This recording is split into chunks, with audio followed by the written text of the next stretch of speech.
Varicose veins తో బాధపడుతున్నారా? మన ఏవిస్ హాస్పిటల్లో 4500 రూపాయల లేజర్ స్కానింగ్ ఉచితం. నమస్తే రమ్మగారు. నమస్తే జయ. రమ్మగారు, ధనుర్మాసం మొత్తం కూడా విష్ణు ఆరాధన చేయాలని చెప్తూ ఉంటారు కదా. సాధారణంగా మనం చేయాల్సిన నియమాలేంటి? ఎవరైనా చేసుకోవచ్చు అనేది మీరు చెప్పడం జరిగింది. ఇంకా ఇవి కాకుండా పాటించాల్సిన నియమాలు ఏమైనా ఉంటాయా? ప్రత్యేకంగా పాటించినటువంటి జయ, వైష్ణవులైతే వాళ్ళకు ఒక ప్రత్యేకమైన తిరువారాధన క్రమం ఉంటుంది.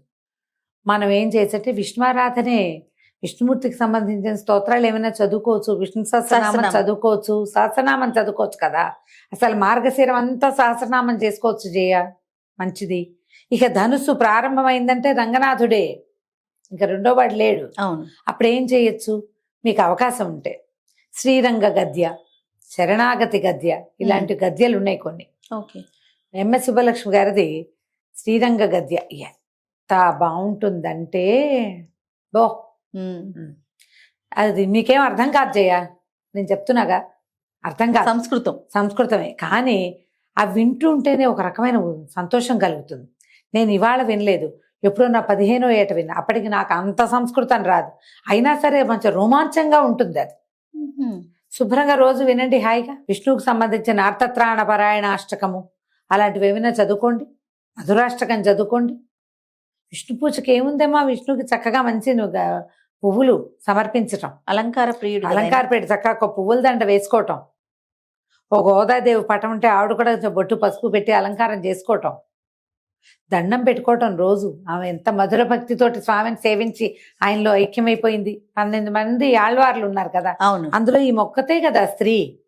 12 మందిలో ఒక్క స్త్రీ ఉంది, ఈవిడే గోదాదేవి. సమీపంలో ఉన్న దేవాలయానికి వెళ్ళటం తప్పకుండా చేయాలి జయ.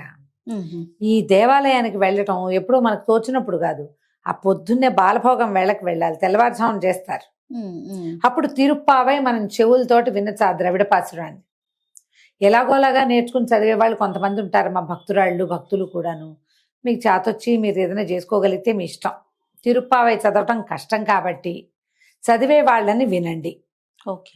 ఆ సేవాకాలం ఎక్కడ జరుగుతుందో అక్కడికి వెళ్ళండి. చక్కగా ప్రసాద భక్తులుగా అయినా ఉండండి.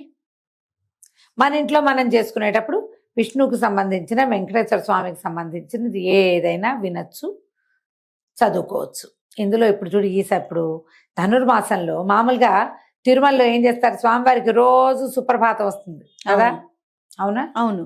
అయితే ఈ నెల రోజులు తిరుప్పావయే ఉంటుంది. అవునండి. మేల్కొల్పుగా విశేషంగా చేస్తారు. మరి ఇప్పుడు అలాంటి విశేషాన్ని మనం కూడా పొందాలంటే ఏం చేయాలి, వినాలి, అంతే. శుభ్రంగా ఎస్వీబీసీ ఛానల్ పెట్టండి, పొద్దున్నే భక్తి ఛానల్ వాళ్ళు కూడా వేస్తారు పాపం. అన్ని ఛానల్స్, ఈ దైవభక్తికి సంబంధించిన మన హిందూ ఛానల్స్ అన్నిట్లలోనూ తిరుప్పావై వస్తుంది.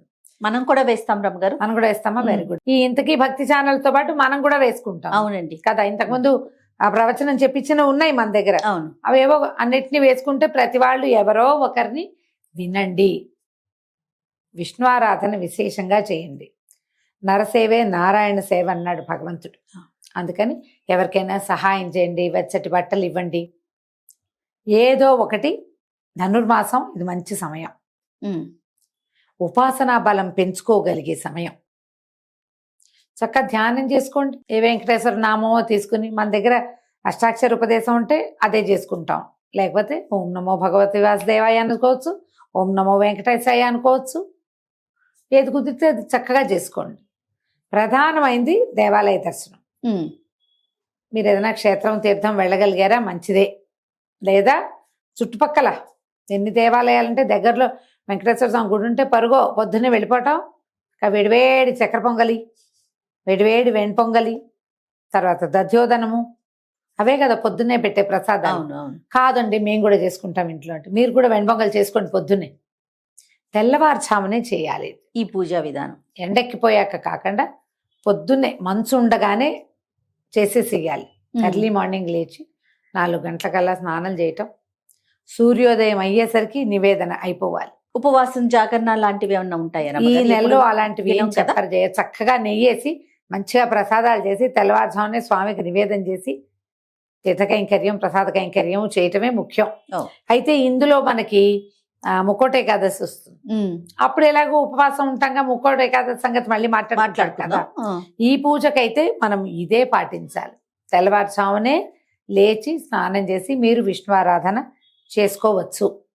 దీనికి వైష్ణవులే కావక్కర్లేదు. ఎవరైనా వైష్ణవులైతే సాలగ్రామ ఆరాధన విశేషించి అమ్మ గోదా తల్లి చెప్పిన పాసురాలు చదువుకుంటారు. స్వామివారి సేవాకాలం వేరేగా ఉంటుంది. ఓకే, ఆరాధన విశేషం వేరేగా ఉంటుంది కదా. ఆ వాళ్ళ విశేషం ప్రకారం వాళ్ళు చేసుకుంటారు. మనం మామూలుగా ఏం చేయొచ్చు, మామూలు వాళ్ళు ఆ పద్ధతి అలవాటు లేని వాళ్ళు విష్ణుమూర్తిగా షోడశోపచారాలు చేసి శ్రీనివాసమూర్తికి చేసుకోవచ్చు, విష్ణుమూర్తికి చేసుకోవచ్చు, కృష్ణుడికి చేసుకోవచ్చు. చేయటము పొద్దున్నే చక్కగా అన్న నివేదన, పళ్ళు పాలు కాకుండా విశేషంగా ఏదైనా ఒక అన్నం, చక్కెర పొంగలి, వెండి పొంగలి, తర్వాత ఏమో ఇది అద్యోతనం లాంటివి ఏవైనా అన్న నివేదనని స్వామివారికి నివేదన చేసుకోవటం విశేషంగా కనపడుతుంది. అంతే. రైట్. నమస్తే. నమస్తే జయ.